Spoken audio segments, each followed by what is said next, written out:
BSc part third organic chemistry का next lecture representation of the chemical shift अपने आप चलेगी आगे।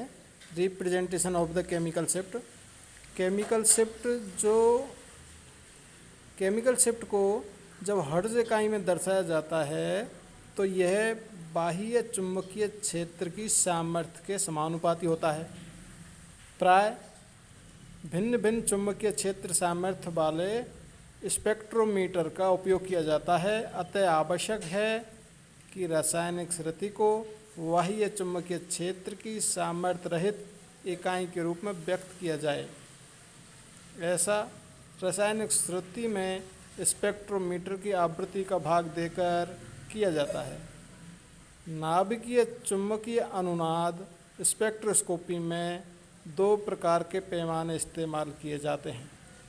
फर्स्ट, डेल या टाउ, डेल तथा टाउ।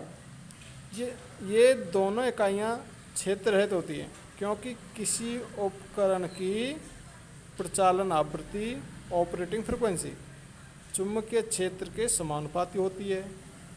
डेल स्केल की गणना निम्न समीकरण द्वारा कर सकते हैं। डेल बराबर TMS से प्रेक्षित श्रुति हर्ट्ज में इंटू 10⁻⁶ अपॉन उपकरण की प्रचालन आवृत्ति हर्ट्ज में। डेल बराबर new sample minus new frequency into 10⁻⁶ बटे उपकरण की ऑपरेटिंग फ्रिक्वेंसी से अपन ज्ञात कर सकते हैं डेल को। अतः डेल की इकाई पार्ट्स पर मिलन ppm है। डेल स्केल पर TMS सिग्नल की स्थिति 0.0 ppm मानी गई है। अधिकांश कार्बनिक यौगिकों में प्रोटॉनों की रासायनिक श्रुति 0 से 10 ppm के मध्य प्रेक्षित की गई है। टाउ स्केल पर TMS सिग्नल 10 ppm पर माना जाता है। इन दोनों स्केल के बीच निम्न संबंध है।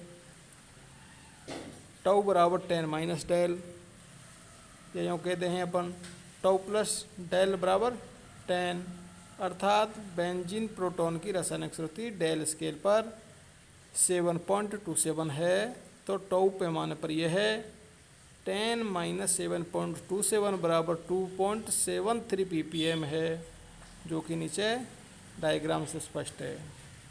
अब देखें आप factor affecting chemical shift. Factor affecting chemical shift, रासायनिक श्रुति को प्रभावित करने वाले कारक। केमिकल शिफ्ट को निम्न कारक प्रभावित करते हैं। First, inductive effect. Second, van der Waals deshielding. Third, anisotropic effect. Fourth, hydrogen bonding. और फिफ्थ, टेम्परेचर।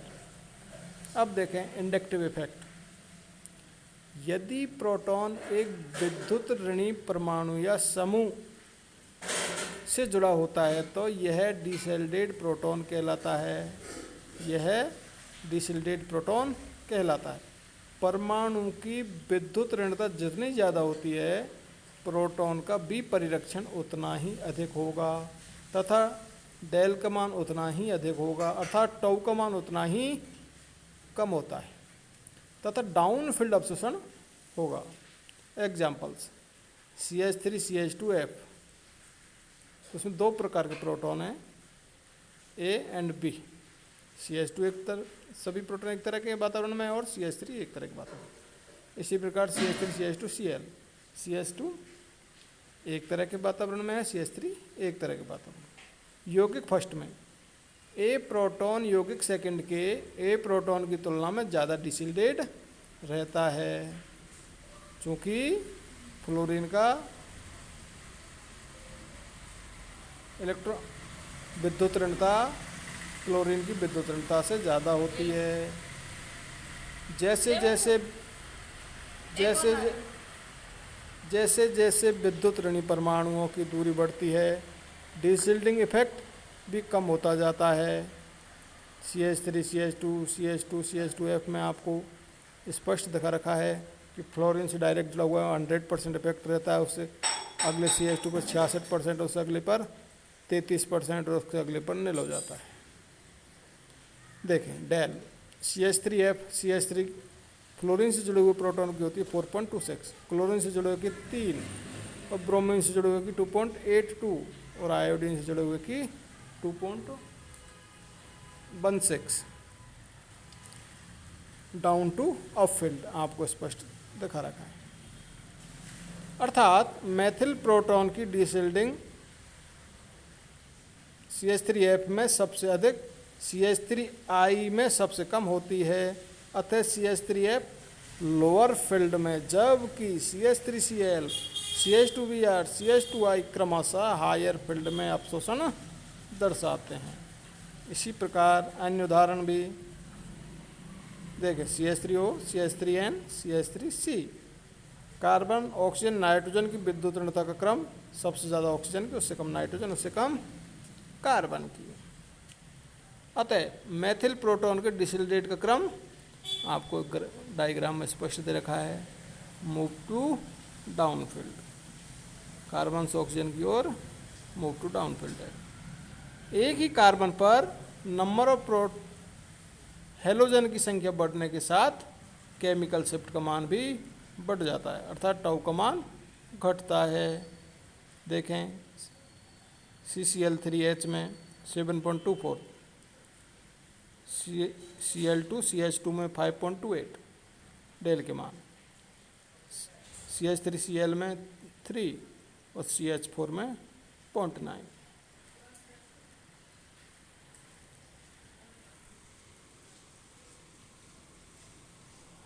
आज के लिए इतना ही। Thank you.